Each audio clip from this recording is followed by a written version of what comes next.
Ministerio de Justicia.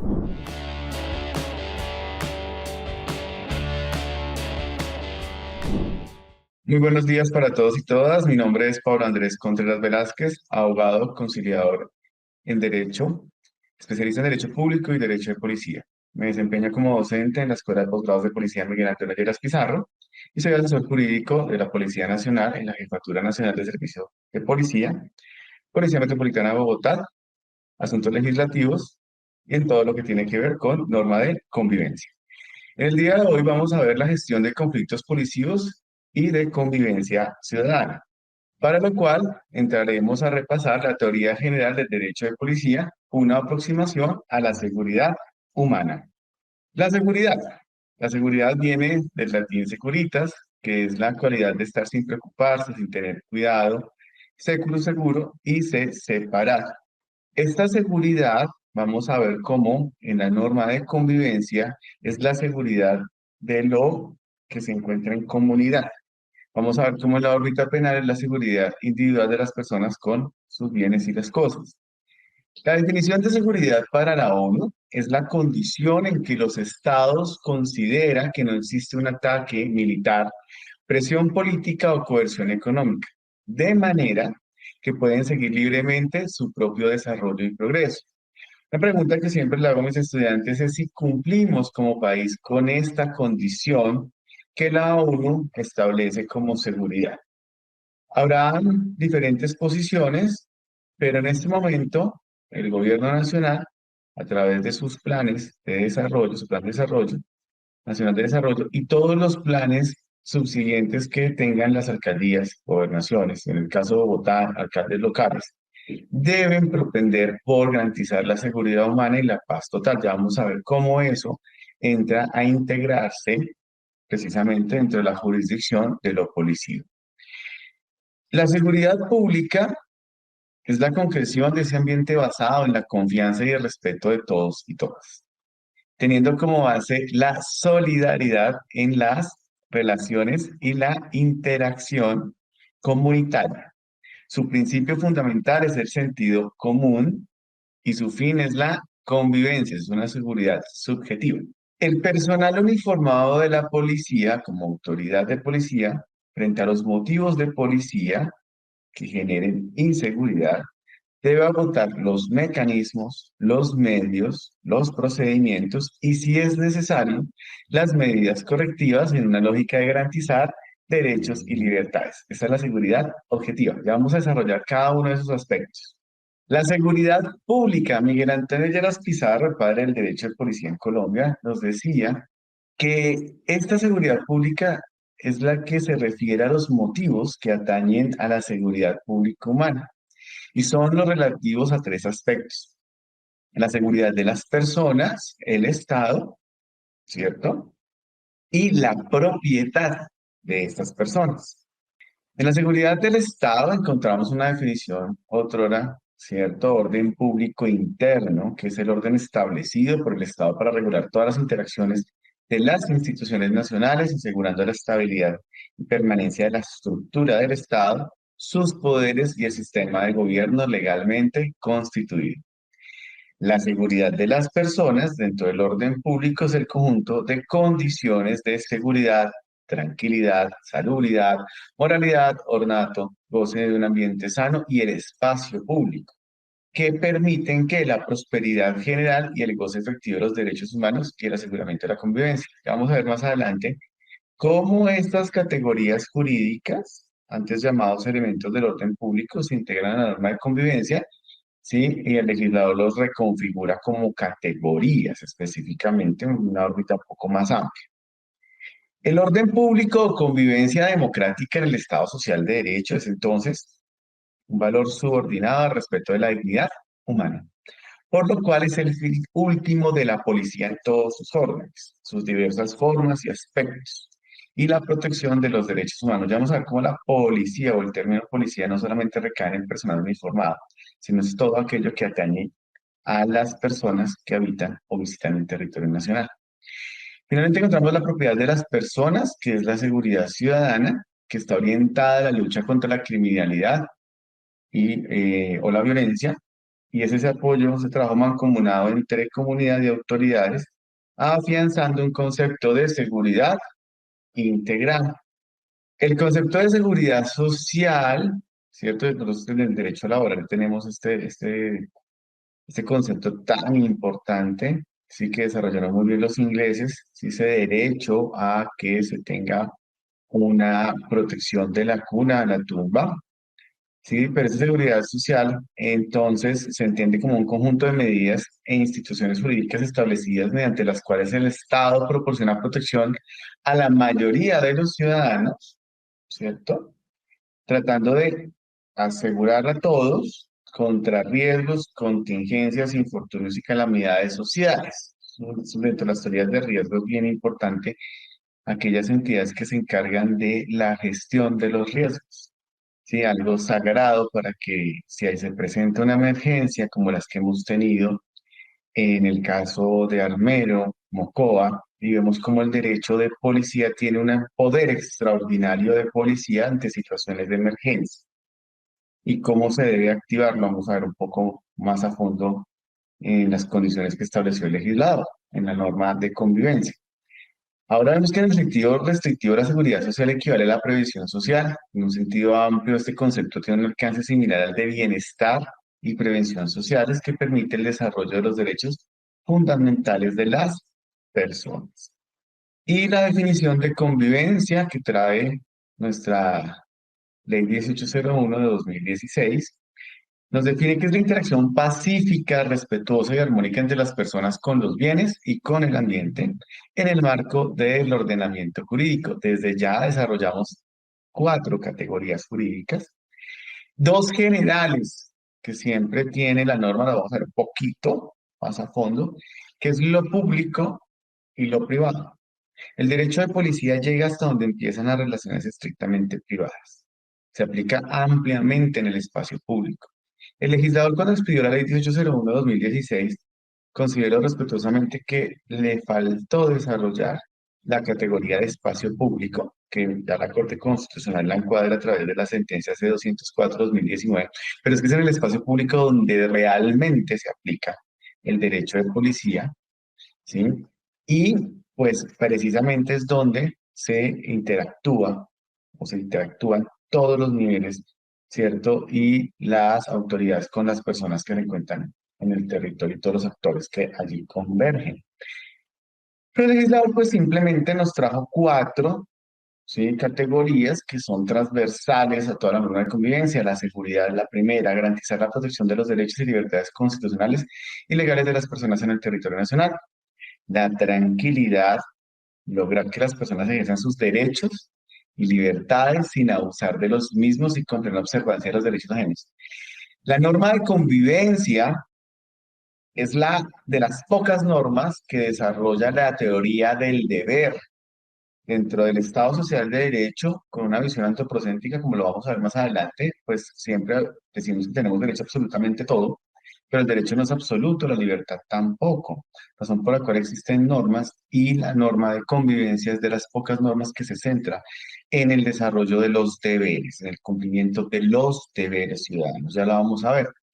Encontramos el ambiente, favorecer la protección de los recursos naturales, el patrimonio ecológico, el goce y la relación sostenible con el ambiente.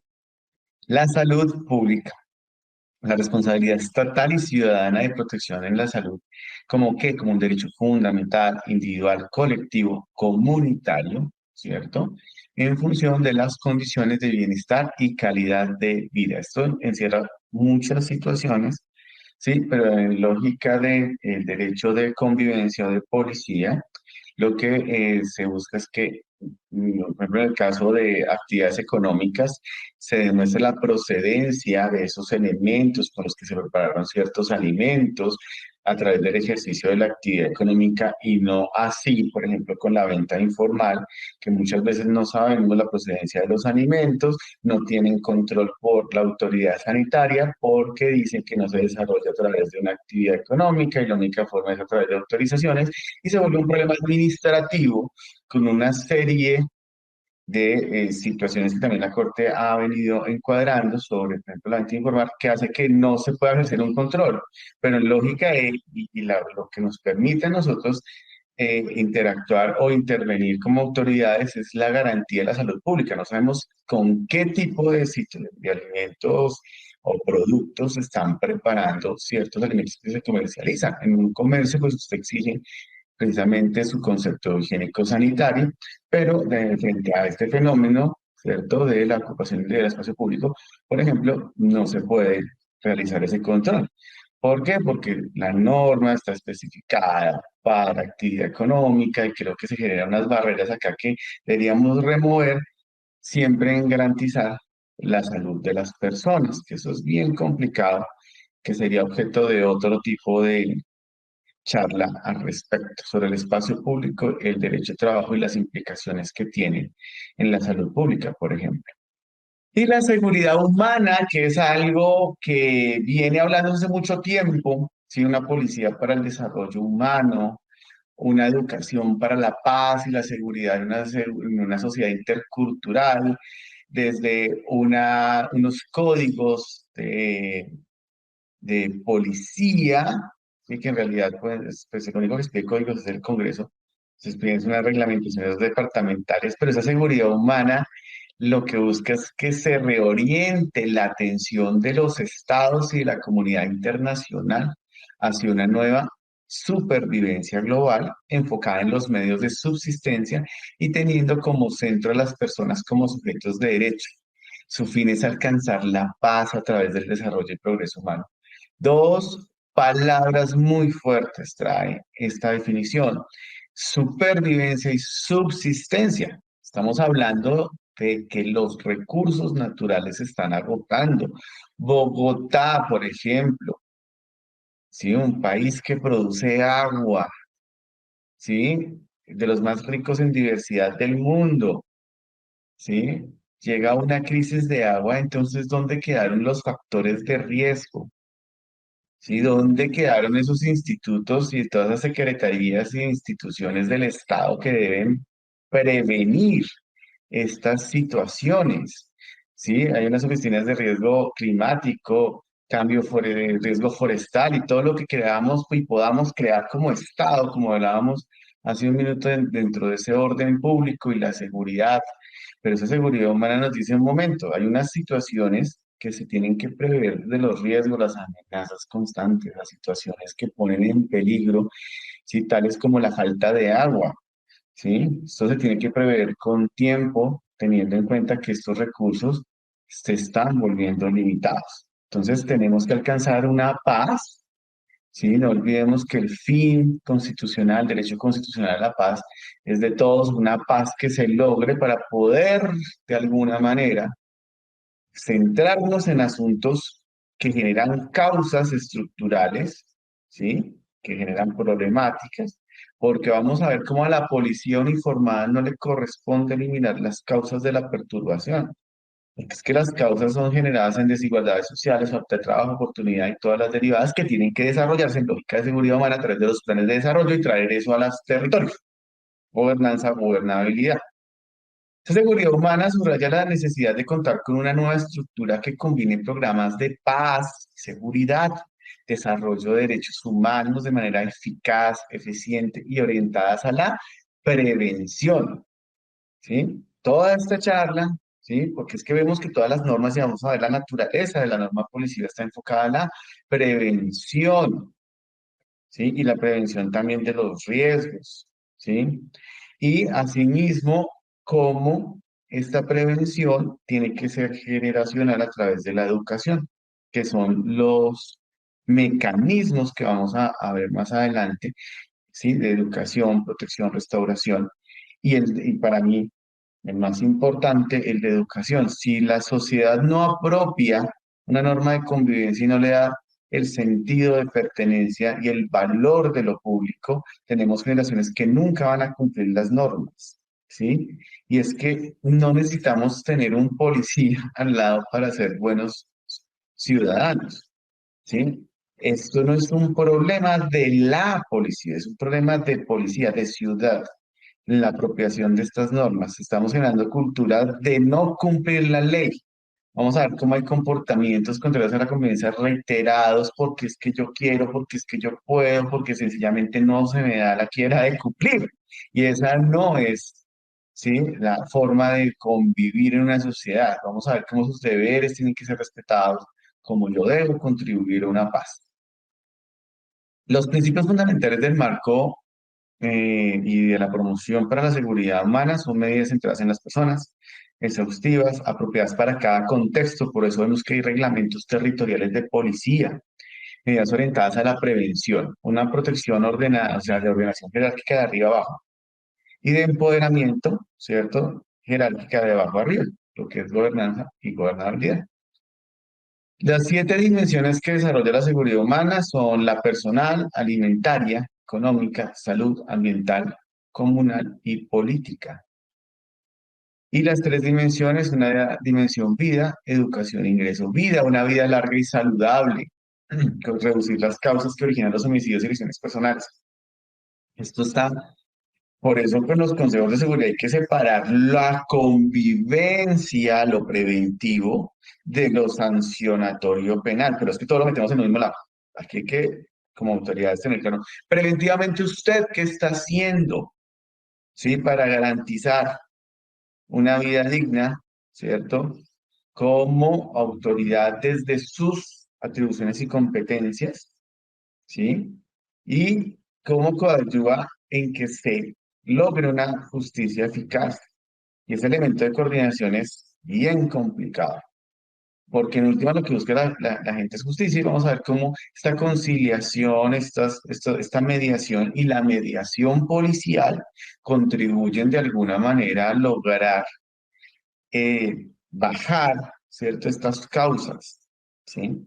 Tenemos una dimensión educación, estar bien educado, reducir las causas que originan la violencia doméstica, la explotación sexual de niños, niñas y adolescentes. La educación de los niños, ¿sí? Niñas y adolescentes, que un niño sepa que está bien educado, ¿sí? Que nadie lo puede tocar, que nadie puede obligarlo a hacer lo que no quiere, ¿sí? Que entienda que tiene unos derechos, ¿sí? Que los haga hacer valer. Esa educación es fundamental, ¿sí? Para evitar muchas situaciones, el embarazo adolescente, violencia, ¿sí? Hay que educar, ¿sí? ¿En qué? En lógica de prevención, de derechos y de garantías. Lo más sagrado que tiene el país son los niños, niñas y adolescentes, ¿sí? Y esa educación hacia ellos debe ser y remover, es decir, de cualquier forma, siempre le digo a la policía que cuando hay un niño, niña, adolescente, usted tiene que hacer todo lo que esté a su alcance para restablecer sus derechos.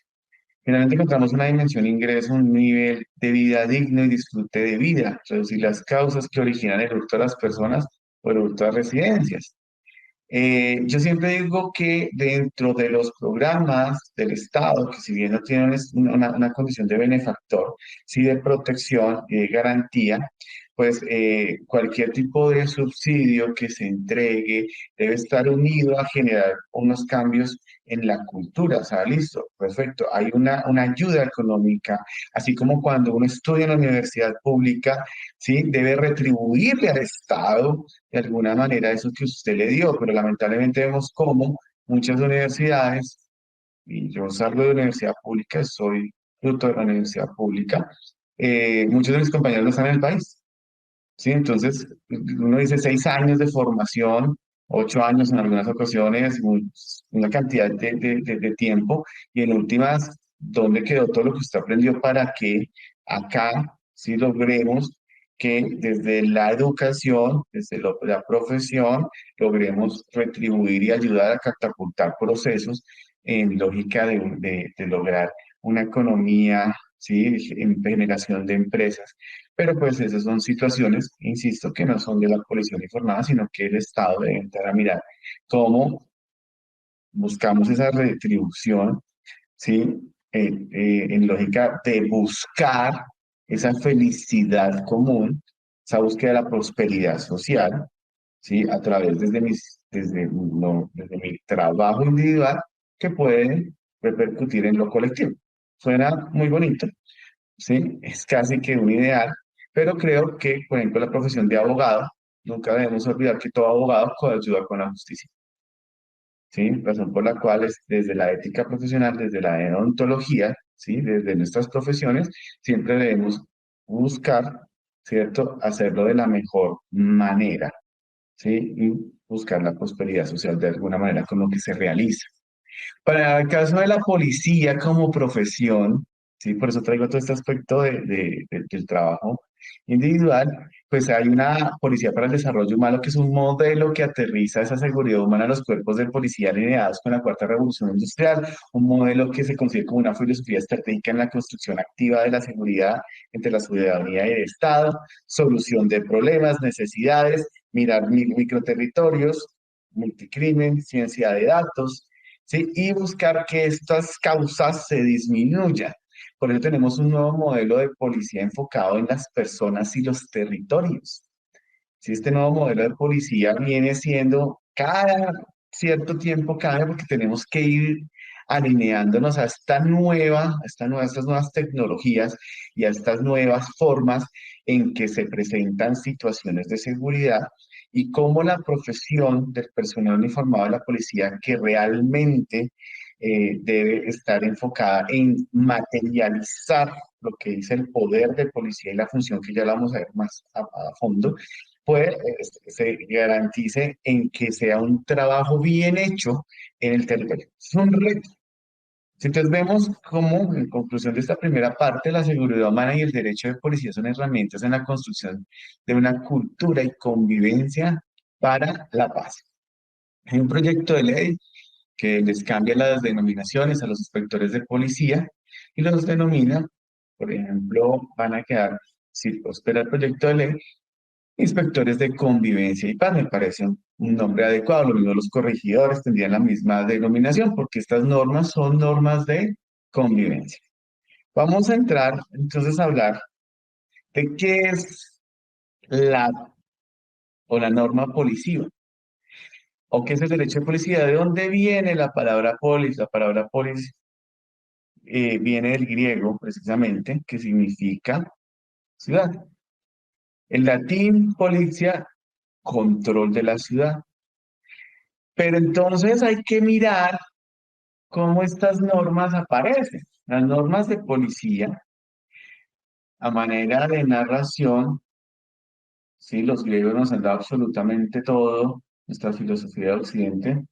Su relato es maravilloso desde todos los aspectos. Eh, Siguen reinando los dioses del Olimpo, ¿sí? En todo lo que nos determina como ciudad. Y este relato está cuando Atenea, hija de Zeus y Metis, la diosa de la prudencia, y Poseidón deciden eh, librar de alguna forma una confrontación por quién iba a tomar el territorio del Ática. En el Ática, sí, estaba Erectión, que es un hijo adoptivo de Atenea, y le fascinaba a Poseidón. No podía ser neutral, razón por la cual le dice a los dioses que el pueblo de Atenas, en el Ática, elegirá aquel que le dé el mejor regalo a los hombres. Poseidón le da un lago salado, pero pues al encontrarse el Ática cerca del mar, pues es irrelevante. Y Atenea le da el olivo del cual sacarán un fruto, el aceite, la madera, y será por el voto de las mujeres del Ática que la balanza de Temis se incline a favor de la elección de Atenea como patrona de la ciudad, razón por la cual el Ática pasará a llamarse Atenas, y Atenas le entregará a esta primera ciudad, bueno, ya quedan varias, pero digamos, a esta que la denomina su diosa, las normas con propósito social, las normas que buscan la prosperidad, las buenas normas de policía, y será eunomia, buena norma, Los romanos con posterioridad la llamarán disciplina, la diosa que inspira las buenas normas de policía. Así que encontramos que en el poder de policía a través del Congreso y el poder subsidiario residual estará UNOMIA guiando los procesos normativos que el día de hoy nos determinan y nos dan las buenas normas policivas, las normas que buscan la prosperidad social y la felicidad de aquellos que habitamos el territorio. Por eso estas normas son tan importantes y deben ser construidas a través del ejercicio democrático. Esa es la razón del derecho de policía, el más antiguo de todos los derechos, antes del civil, antes del administrativo, del comercial, de todos los derechos. El derecho de poder vivir y generar la civilización. Es así como, pues, el legislador estableció y ha venido estableciendo normas policivas. Teníamos un código del año 70 que fue forjado en el Estado de Derecho, su fin era el orden público. Hablábamos de elementos públicos, seguridad, tranquilidad, salubridad, moralidad. La moralidad, digamos, aquí hay unas normas policivas un poco basadas en la moral antigua, es decir, habían leyes para vagos, habían leyes que les, digamos, obligaban a las profesoras a no tener novio, ¿sí? La ley de vagos, ¿sí? Habían ciertas situaciones del orden moral que encuadraban las normas policivas o las contravenciones, por ejemplo, hacia las orientaciones sexuales y diversas, ¿sí? Que generaban sanciones frente a estos comportamientos. Y hablamos de contravenciones y sanciones. ¿Sí? Estamos hablando de los códigos de policía anteriores a esta norma, el código de Antioquia, el de Cundinamarca, de Bogotá, ¿sí? Que ya, bueno, de Bogotá fue creado en el Estado de Derecho, pero este código nacional pues tiene una connotación eh, de tener como fin el orden, ¿sí? ¿El orden qué? El orden público. Con la expedición de nuestra Constitución de 1991, ¿sí? Este código empieza a quedar atrás, ¿sí? Entonces se requiere una actualización, 12 intentos previos a que se expidiera la ley 1801-2016. Muchos intentos, varios intentos territoriales fracasaron, ¿sí? El único que ahí medio prosperó en una lógica un poco más educativa fue el de Bogotá, ¿sí? Cundinamarca tenía el suyo, Antioquia, ¿sí? O sea, pero se crea y se ordena, la Corte ya lo había hecho muchas veces, hay que actualizar el Código Nacional de Policía.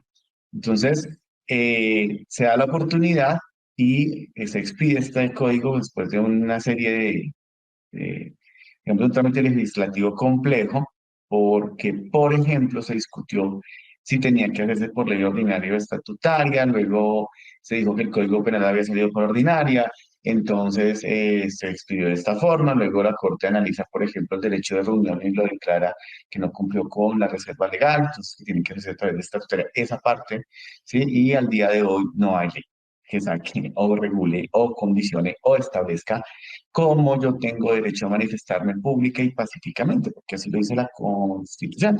¿Sí? Entonces hay que mirar cómo va a quedar esta ley en los próximos días, que ojalá el legislador pues lo haga pronto. ¿Sí? Es un derecho fundamental, ya le había pasado al Código Contencioso Administrativo con el derecho de petición. Entonces, son situaciones de técnica legislativa que evidentemente suceden. En este caso, pues la ley 1801 sale forjada en el Estado Social de Derecho. Su fin es la convivencia. Cuatro categorías jurídicas, como les decía: seguridad, tranquilidad, ambiente y salud pública, teniéndose claro que faltó el espacio público para mí, ya la Corte lo viene a encuadrar más adelante. Hablamos de comportamientos contrarios a la convivencia. Ya los vamos a ver qué son los comportamientos contrarios a la convivencia en el segundo bloque un poco más a fondo. Yo no hablo de conducta, hablo de comportamiento contrario a la convivencia. Hay una diferencia sustancial en esto. Los comportamientos son preventivos, no hacer, hacer algo o dejar de hacer o cumplir un deber. Encontramos los mecanismos de protección, restauración, educación y de prevención, ¿sí? Que trae la norma. Es en un artículo chiquitico, pero bien importante. Los medios de policía materiales e inmateriales, un instrumento jurídico para el cumplimiento de la función la actividad de policía y un proceso único de policía, para que se agote todo lo anterior, ¿sí? Y finalmente, si es necesario, unas medidas correctivas. Este proceso único de policía nos lleva a la autonomía del acto y del procedimiento de policía que lo vamos a tratar bien a fondo, porque vemos cómo hay unas interpretaciones, pese a que el legislador dijo algo, encontramos en este caso operadores de la jurisdicción policiva que toman ciertas decisiones a través del uso de otras normas que no están llamadas a aplicarse dentro del proceso único de policía. Con ello lo vamos a ver más adelante, más profundamente dentro del proceso único de policía. Entonces vemos que aquí está Miguel Antonio Lleras Pizarro en esta imagen, que él en su tesis de grado de la Universidad Nacional nos dice, desarrolla el derecho de policía, un ensayo de una teoría general. Un libro muy, muy, muy avanzado para su época. Pareciera que Miguel Antonio Lleras Pizarro le hubiese escrito, perdón, a las generaciones futuras, ¿sí? Todo lo que estamos viendo en este momento. O sea, Miguel Antonio Lleras Pizarro dice, un momento, yo genero una tesis que al día de hoy determina y sigue determinándonos como derecho de policía, ¿sí? Y su definición muy corta, pero supremamente precisa. Dice que es una disciplina de las ciencias jurídicas que tiene por objeto garantizar derechos y libertades. ¿Cuáles derechos?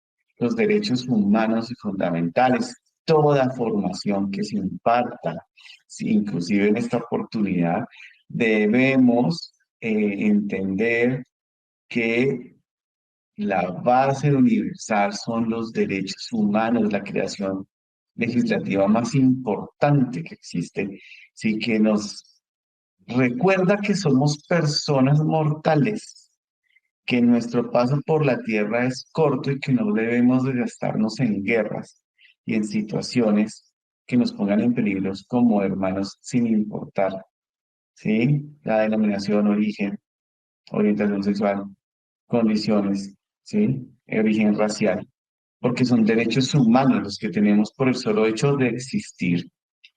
Teniéndose derechos humanos, todavía tenemos estados de guerra, amenazas. Después de una pandemia, entramos a una guerra, ¿sí? Entonces uno no sabe o no logra entender, o por lo menos yo no entiendo cómo, teniendo semejante construcción tan importante, pasados tantos años, aún seguimos generándole daño y buscando la guerra como un fin para alcanzar los medios. Entonces, eh, sencillamente, este derecho policial nos recuerda que debemos garantizar derechos y libertades. Y dentro de esas libertades, me gusta mucho Stuart Mill como filósofo, ¿sí? Sobre todo en los temas de qué es la libertad para Stuart Mill. Entonces uno dice, "Oh, perfecto, yo tengo derecho a hacer todo lo que quiera". Básicamente sí, puede ser moralmente inaceptado, pero si no afecta a nadie, es su problema. Está dentro de la órbita de lo privado. Y allí se limita la aplicación del derecho de policía. Entonces esas libertades tampoco son absolutas en la medida que pueden afectar a terceros y esas libertades se regulan a través del ejercicio democrático, ¿sí? Que es el poder principal de policía. Encontramos un poder subsidiario y un poder residual y un extraordinario. El poder principal de policía lo tiene el Congreso, ¿sí? Cuando yo hablo de poder de policía, hablo de hacer qué, la norma. ¿Quién hace la norma? El Congreso, ¿sí? A través de leyes y en este caso códigos. Asimismo lo puede hacer el poder subsidiario, asambleas, ¿cierto? Y residual, Consejo de Bogotá, por ejemplo, perdón, Consejo de Bogotá tiene el poder subsidiario y residual las demás corporaciones de elección popular en los diferentes territorios. Entonces tenemos que en estas dos corporaciones, en el subsidiario y residual, allí solamente se pueden establecer de alguna manera eh, comportamientos territoriales que afectan la convivencia, que solo suceden allí. Por eso es importante que se establezcan los reglamentos territoriales de policía. Esos reglamentos territoriales de policía, ¿sí? Los hace los diferentes consejos y asambleas, ¿sí? No pueden, y esto hay que ser enfático, no pueden crear procedimientos adicionales, medios de policía o medidas correctivas, ¿sí? Diferentes a las que haya señalado el legislador. Aquí hay que ser supremamente cuidadoso, ¿sí? En estos límites que establece el ejercicio del poder subsidiario y residual. Dentro del poder extraordinario que recae en primera medida a través del mandato constitucional del señor presidente de la República en situaciones de emergencia, lo trae la norma de convivencia, ¿sí? En el 202, para los alcaldes y gobernadores, ¿sí? Y les da unas facultades extraordinarias de impartir órdenes frente a situaciones de emergencia. Este poder extraordinario de policía hay que usarse para mitigar los riesgos de las emergencias como ha venido pasando o como pasó, por ejemplo, en la pandemia, en donde se puso a prueba claramente el derecho de policía, ¿sí? Y se puso en, digamos, en uso pleno frente a las restricciones que se tenían que expedir en lógica de prevenir el contagio y en desarrollo de la salubridad pública. Entonces, ya este poder de policía, ¿sí? Que regula la libertad de las personas, que nunca podemos olvidar, tiene que por objeto garantizar en primer orden el derecho y esa libertad, una libertad que debe ser a través del ejercicio democrático regulada, establecida por leyes. Y todo esto, sí, en el derecho de policía se atiende a través del motivo de policía, que lo vamos a ver bien claro en el segundo bloque, que son los motivos de policía, mediante la selección de medios que permiten aplicar medidas y procedimientos para el cumplimiento de su fin, que es la convivencia. Entonces, la apropiación del derecho de policía a la norma de convivencia, lo que se busca es desarrollar la pertenencia a una ciudad, ¿sí? A que entre todos garanticemos la seguridad basados en esos derechos y libertades. Por eso se debe dar cumplimiento al artículo 236 de la norma de convivencia, que es toda el programa de educación y promoción del código. ¿Sí? Esto ya se reguló reglamentario y dice que en preescolar y básica media, ¿sí? Se debe fomentar, ¿sí? Competencias que fortalezcan la cultura ciudadana y la convivencia y el respeto por las normas y las autoridades. Creo que esta mañana estaba viendo una noticia referente a cómo nos comportamos los colombianos en el exterior, por ejemplo, en el evento deportivo de la final de la Copa América. Es triste ver cómo, eh, como colombianos, eh, no nos importa la autoridad en muchas ocasiones en otros países. Históricamente decíamos, el colombiano se porta bien en el exterior. Yo he visto muchas intervenciones de policías en otros países del mundo donde el colombiano piensa que puede comportarse igual que en Colombia, que en cualquier otra parte. Lo vimos en un tren hace poco, hace unos años en Europa, donde el señor pues mete su bicicleta y considera que el tren es una chiva, igual que acá. ¿Sí? Y genera un problema de convivencia terrible allá, donde la policía interactúa. Situaciones donde no consideran que efectivamente el policía se puede gritar, como lo hacen acá. Y así sucesivamente, el ejemplo más triste es ver cómo no se respetó lo mínimo y incluso les parece eh, todo un arte del colombiano, esa malicia indígena, meter trago, meter sustancias estupefacientes, incluso delante de niños en los estadios, colarse, meterse por donde no era, ¿sí? Y nos parece que eso hace parte de la cultura colombiana. Qué tristeza. Qué tristeza que estemos generando este tipo de fomentos y que las redes sociales lo incentiven de alguna manera. Es un análisis que como autoridades tenemos que mirar y para eso están estas herramientas sobre los programas de educación y promoción del código. No podemos seguir generando culturas de no pagar el transporte público. Yo, pues, porque me parece mal, entonces no pago. ¿Sí? Mirar cómo no respeto a mis vecinos, porque es que yo tengo derecho. ¿sí? Y así sucesivamente como los comportamientos en el espacio público trasgreden normas, ¿sí? Que en últimas, porque es mi libre desarrollo de la personalidad, o yo ocupo el espacio público porque es que me considero vulnerable y llevo 30 años en esta condición de vulnerabilidad ocupando con 20 puestos ambulantes, barrios completos, entonces es que es mi derecho. Cada vez que la policía le dice algo a una autoridad, no, es que yo soy vulnerable y ya. Entonces, en 30 años las administraciones desgastándose con programas y proyectos que en últimas nunca jamás van a servir porque los mínimos vitales de una persona pueden variar y eso está bien, pero digamos, encuentra uno que una persona con 20 puestos en el espacio público facturando 500.000 pesos que por cada uno, eso excede el mínimo vital de cualquier colombiano, pero pues termina la acción de tutela garantizándole ese derecho sin entender esas condiciones. Entonces, aquí hay un tema de un abuso del derecho, ¿sí?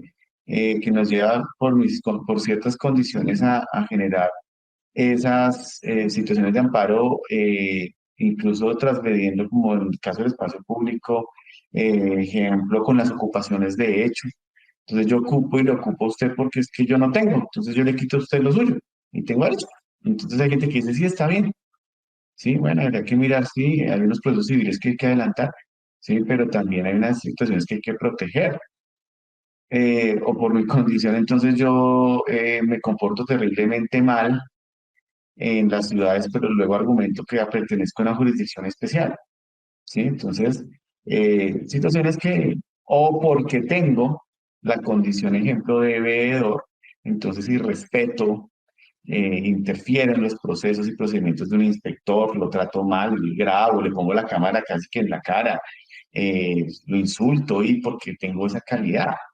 ¿Sí? Entonces, aquí hay que educar, que hay que educar y sobre todo articular las autoridades en todos estos niveles y enseñarles que no es necesario tener una autoridad para cumplir lo que se ordena, ¿sí? Por simple educación, ¿sí? Así como yo me comporto en mi casa, me comporto en mi casa grande que es la ciudad. Entonces, estas instituciones de educación superior también deben implementar competencias que ofrezcan el fortalecimiento de estas competencias en un modelo educativo de aprendizaje y reflexión y sobre todo de diálogo. Entonces, creo que es es bien, bien interesante que lo tengamos en cuenta y que se implemente. Aquí hay una foto de un juego que se llama Assassin's Creed, que es un juego muy bonito, por cierto, que tiene un desarrollo, por ejemplo, en una parte griega, que aprende uno muchísimo, entonces me llamó la atención y tomé esta imagen, no es mía, evidentemente la tomo prestada de este juego y lo digo acá, y es que nos habla de los primeros agentes de policía que se llamaban astinones, que su principal obligación era mantener limpios los santuarios y las vías públicas, así como encargarse de que eliminar los desechos. ¿Por qué? Porque las ciudades se desarrollaron a través de, en el caso de los griegos y romanos, en mantener las condiciones higiénicas, por eso está Higia, que es otra diosa, ¿sí? En saber que las aguas, pues el agua potable tenía que estar separada de las aguas servidas, ¿sí? Y de allí duramos un poco de siglos dentro de la teoría del efluvio, ¿sí? Y del miasma, que hasta que la reina Victoria no le puso cuidado por allá en los temas y dijo, listo, esto es así, no se desvirtuó esa teoría. Y pero ellos ya sabían que el agua que estaba estancada o maltratada enfermaba, ¿sí? Entonces, por eso la salubridad como categoría jurídica es muy importante. Y encontramos los principios fundamentales de la norma de convivencia en el artículo 8, ya van 14, siguen desarrollándose a través del legislador. Para todo, para mí, pues, digamos, el más importante es el principio de necesidad, de donde se extraen los mecanismos, y la proporcionalidad y la razonabilidad, ¿sí?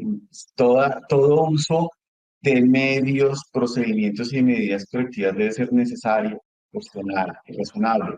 Tres preguntas que tiene que hacer usted como autoridad de policía, siempre, y es necesario, es proporcional, es razonable, Restablezco la convivencia a través de estos medios, restablezco la convivencia a través de este procedimiento, restablezco la convivencia a través de esta medida correctiva. Y eso, digamos, uno lo encuentra en que el inspector de policía tiene una posición frente al alcalde, que en este caso pues está al mismo nivel, pero es que el alcalde sigue siendo la autoridad territorial de policía, no de la policía, porque de la policía es el comandante. Entonces tenemos tres actores ya que pueden tener tres conceptos frente a un motivo. Entonces este le dice haga, este le dice no haga, este le dice mejor dicho, y llega todo el mundo y lo opina dentro del procedimiento, pero es que las autoridades están constituidas en la norma. Alcaldes, ¿cierto? Inspectores, corregidores, personal informado de autoridades especiales. Sí, esas autoridades especiales tienen que estar por la ley. Insisto acá, contratista no es autoridad de policía. ¿Sí? Las autoridades las crea la ley, hay que ser muy cuidadosos en eso. Un particular puede ser servidor público, pero no es funcionario público, ¿sí? Y hay quien lleva el bastón de mando dentro de un proceso único de policía, será el alcalde, sus competencias, el inspector y corregidor dentro de sus atribuciones y competencias del personal no informado a la policía. Las autoridades especiales que conceptúan y aplican sus procesos especiales. Entonces, aquí hay que ser coordinados, ya lo vamos a ver, porque muchas veces encuentra uno que una persona que no detenta estas calidades termina dándole órdenes al personal uniformado de que haga, ¿sí? Y uno dice, discúlpame, pero usted no es alcalde, ni es inspector, ni es corregidor, ¿sí? Esto es una autoridad especial, ¿sí? Que ojalá sea funcionario, que tenga las atribuciones y competencias legales y que pueda aplicar su ley especial. Pero vemos unas situaciones bien interesantes de aplicación de la norma que tenemos que superar por precisamente el elemento de coordinación. Vamos a hablar de un punto fundamental, que es la autonomía del acto y del procedimiento de policía. El artículo cuarto de la ley 1801-2016 nos trae la autonomía del acto y del procedimiento de policía. ¿Qué quiere decir esto? Que el proceso único de policía no depende de ninguna otra norma. Yo no tengo que remitirme al Código de Procedimiento Administrativo y de lo Contencioso Administrativo, al Código Laboral, al Código General del Proceso, ¿sí? No, el proceso único de policía, ¿sí? Trae en este artículo la autonomía del acto y del procedimiento de policía y dice que la parte primera del Código de Procedimiento Administrativo y de lo Contencioso Administrativo no se aplicará al acto ni al procedimiento de policía. Entonces yo no puedo atacar por derecho de petición un procedimiento de policía, ¿sí? Debo responder derecho de petición, pero tengo que rechazar por improcedente. ¿Por qué? Porque el artículo cuarto lo dice así y el 2 de la 1437 dice que no se aplica el acto en el procedimiento de policía por su naturaleza inmediata. Yo no puedo aplicar la revocatoria directa al acto administrativo porque esos no son actos administrativos, son actos de policía, ¿sí?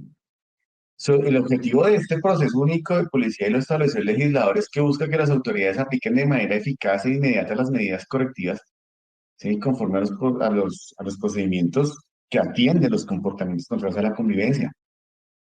Los procedimientos para imponer medidas correctivas no dependen de jurisdicciones penales ni administrativas. Yo no tengo que ir a lo penal, salvo remisión expresa del legislador.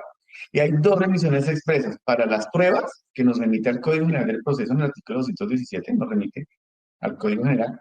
Y en lo penal, solo cuando hay reincidencia, reiteración en la medida correctiva y desacato a la decisión de la autoridad que configura fraude de resolución judicial o administrativa de policía.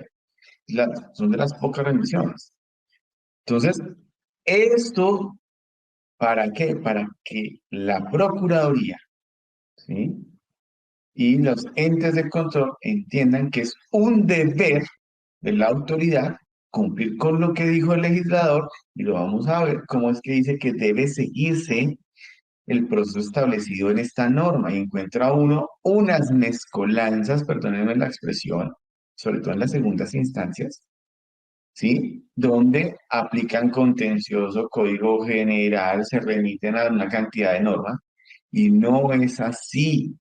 Por eso se expiden reglamentos, ¿sí? Que encuadren este tipo de situaciones y esos reglamentos complementan lo que dijo el legislador, obviamente con los límites que establecen estos reglamentos, ¿sí? Para poder aplicar esa norma. Entonces, la autonomía del acto y del procedimiento de policía es fundamental, porque esto es inmediato y oportuno. O sea, yo no puedo decir, señor, un registro, no, me opongo, revocatoria directa a la orden que usted acaba de darme, pérdida de fuerza ejecutoria. No, no, no, no.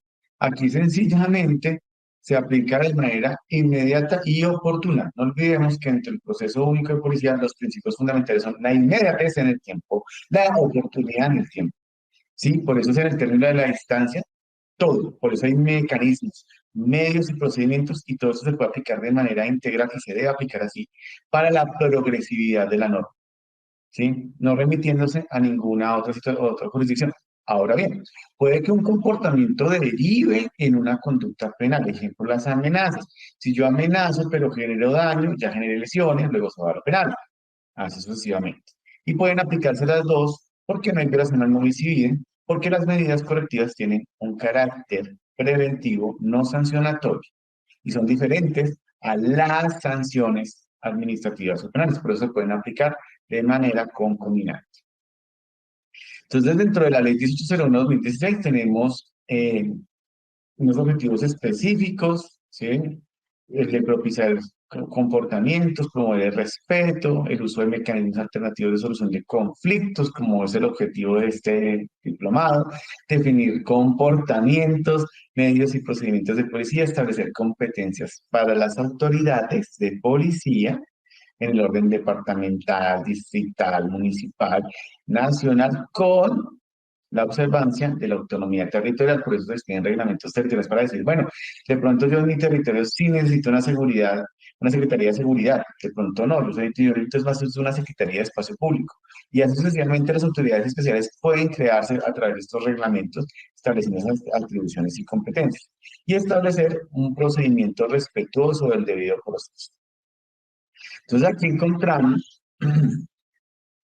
tres artículos que sintetizan lo anteriormente expuesto. Entonces, el primero es el artículo 3, en el ámbito de aplicación del derecho de policía. Ahí no dice el derecho administrativo, dice el derecho de policía. Y el derecho de policía se le aplica a todas las personas que habitan o visitan el territorio nacional, sean naturales o jurídicas. Y miren lo que dice ahí, las autoridades de policía sujetarán sus actuaciones al procedimiento único de policía, sin perjuicio de las competencias que les asistan en procedimientos regulados por leyes especiales. Entonces, frente a lo general, se aplica lo especial. Ejemplo, en salubridad pública tenemos que aplicar las normas en novena, las demás que continúan vigentes, ¿sí? Frente a los temas sanitarios, que dan unas medidas, unos medios preventivos diferentes y se aplica, por ejemplo, la clausura. Y si es necesario, aplicaremos el proceso verbal inmediato en el caso personal informado o verbal abreviado para, ejemplo, las medidas correctivas del inspector. Entonces, este proceso único de policía es el que se tiene que aplicar en lógica de derecho de policía. Y hay un deber, es el artículo 10, ¿de qué? De las autoridades, es un deber de las autoridades de policía, que observar el procedimiento establecido en este código para la imposición de medidas correctivas, observar que este procedimiento, razón por la cual la Procuraduría está llamada a adelantar los procedimientos administrativos sancionatorios si usted no cumple esto. ¿Sí? Y encontramos gente que no es que yo utilizo contenciosos porque es que me gusta, me parece chévere. No, no es que yo aquí aplico revocatoria directa al comparendo porque me parece que es que aquí hay que usar contencioso, me parece chévere. No, ¿sí? Aquí la norma tiene un procedimiento especial y se aplica es el derecho de policía, ¿sí? Vamos a ver cómo a la decisión final por mandato de la ley, a la decisión final sí se le aplica la segunda parte del código y el medio de control. ¿Sí? Que digamos, se puede discutir en el caso de si pues, si es una operación administrativa y son operaciones administrativas que dan lugar a la reparación directa.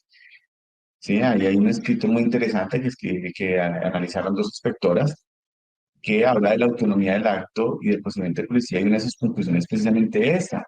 ¿Sí? Porque tenemos actos de policía, de naturaleza administrativa y de naturaleza civil. Vemos cómo unos se van a la jurisdicción ordinaria en el caso civil y otros se van a lo contencioso administrativo, y la Corte ya lo ha analizado y ha dicho, venga, usted tiene que saber que aquí hay unos actos jurisdiccionales de policía de naturaleza civil que se van a la ordinaria y unos actos de policía de naturaleza administrativa que desembocan en decisiones finales, ¿cierto? A, a un control en la sede de lo contencioso administrativo, pero es esa decisión final, ¿sí? Por mandato de la ley.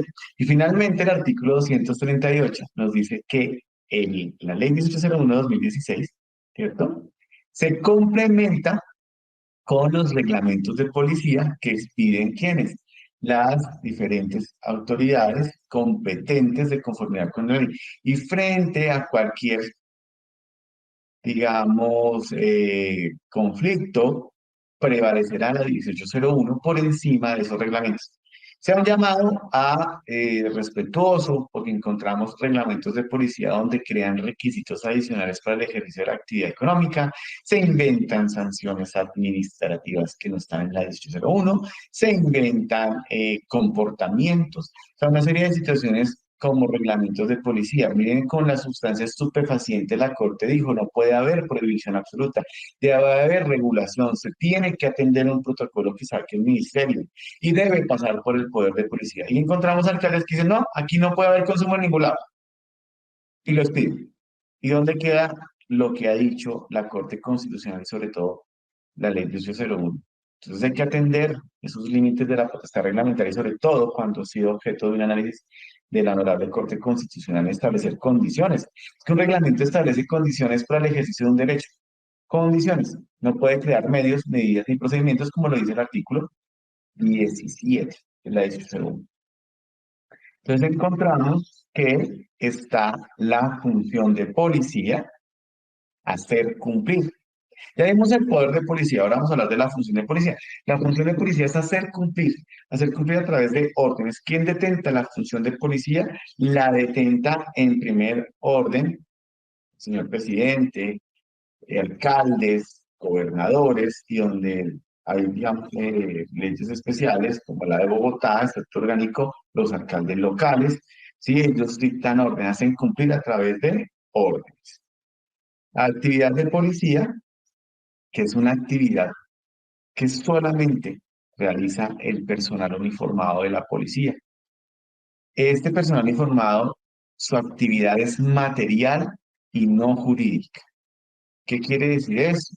Que el uniformado no se le exige ser abogado, como sí se le exige a los inspectores ser abogados por mandato de la ley. La actividad de policía no es material, insisto, no jurídico. Un uniformado no tiene que remitirse a la parte emotiva de la decisión, a los 7.000 reglamentos. No, usted tiene que decirle, haga. Y el uniformado cumple que la orden, obviamente esa orden tiene que ser legítima, tiene que ser legal, o sea, se presume legal, pero pues evidentemente tiene que estar bien hecha. Y es el único titular del uso de la fuerza como medio de policía. La coordinación La coordinación de las autoridades de policía tiene que ser permanente, eficaz, pronta. Y hay una concreción de la orden de policía. ¿Qué quiere decir eso? Que todas las autoridades deben participar activamente, si es necesario, en la ejecución, aplicación y materialización de la norma de convivencia. Algunas medidas correctivas dependiendo del ente territorial, por ejemplo, son de la policía, su aplicación, pero su materialización debe ser ente territorial.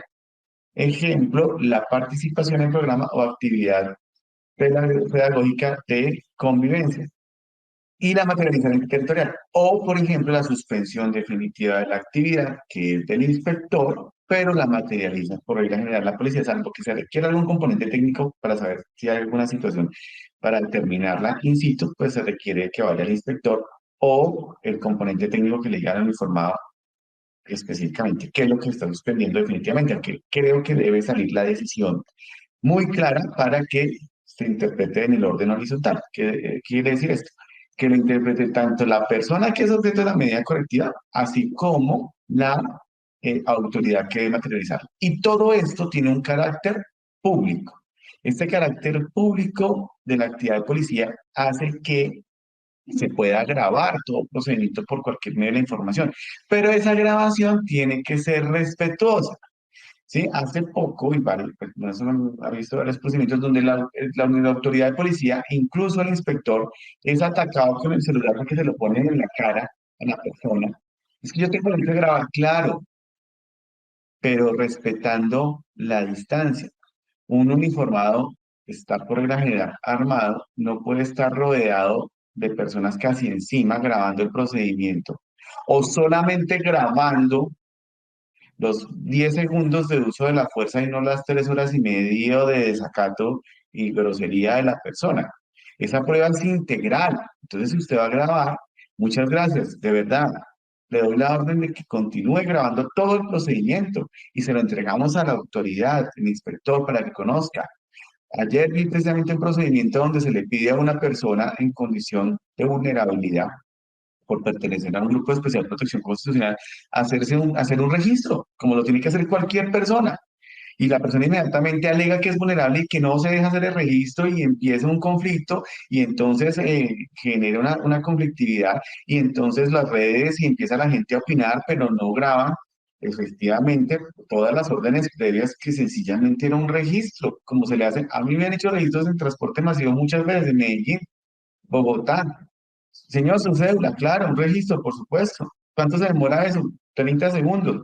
Pero no, yo no, porque es que yo tengo más derecho que usted, porque es que a mí me protege la Constitución por ser más vulnerable. Entonces, sencillamente no le acato la orden y genera un conflicto. Entonces empieza todo el mundo a opinar que es que el policía está, que es que la autoridad está, que es que el inspector no quiere, que es que el fiscal también. Y no, sencillamente hay que cumplir lo que se ordene por parte de las autoridades. Y yo estoy de acuerdo, hay que grabar todo este procedimiento. Ojalá todo policía tuviera un bodycam. Y hacia allá va esta norma. ¿Sí? Pero hay que hacerlo con respeto. Yo le digo a un señor juez hace poco, pero ¿a usted le gustaría que entrara a su despacho un veedor así con la cámara? Señor juez, hágame por mí, muéstreme cómo van los impulsos procesales, que es que se le hablan a usted. Y déjeme ver, y usted, secretario, déjeme ver, así no se le habla a la gente se le habla con respeto.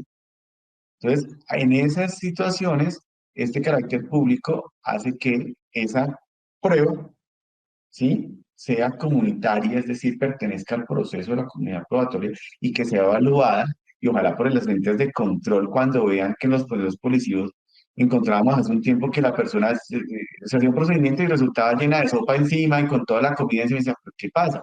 No, la orden de algunas personas era que cuando llegara el uniformado se tirara al piso y se tirara las cosas encima, ¿sí? Para generar como ese abuso de autoridad, decía. ¿Y hasta qué? Hasta que alguien grabó el procedimiento un poco más alejado y demostró que esta persona o estas personas realizaban ese comportamiento de cara a cualquier solicitud de la policía. Entonces me parece fundamental grabar el procedimiento, pero de manera íntegra. Así que de esta manera terminamos este primer tema y vamos a seguir a desarrollar el subtema 2 en esta próxima intervención.